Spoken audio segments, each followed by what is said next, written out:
لقد صدق الله رسوله الرؤيا بالحق لتدخلن المسجد الحرام إن شاء الله آمنين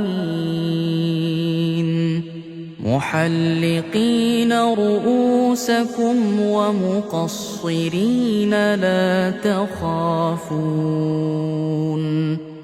فعلم ما لم تعلموا فجعل من دون ذلك فتحا قريبا هو الذي أرسل رسوله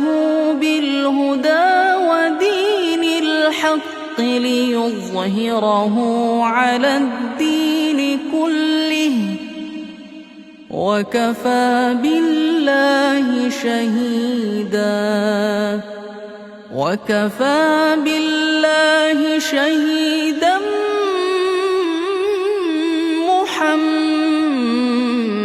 محمد رسول الله والذين معه أشداء على الكفار رحماء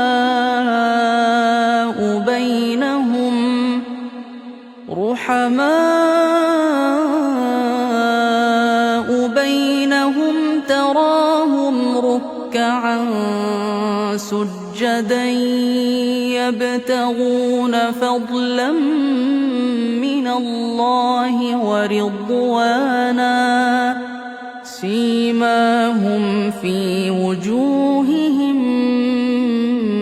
من أثر السجود ذلك مثلهم في التوراة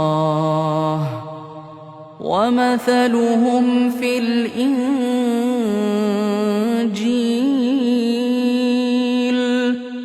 كزرع أخرج شطأه فآزره فاستغلظ فاستوى على سوقه يعجب الزراع ليغيظ بهم الكفار وعد الله الذين آمنوا وعملوا الصالحات منهم مغفرة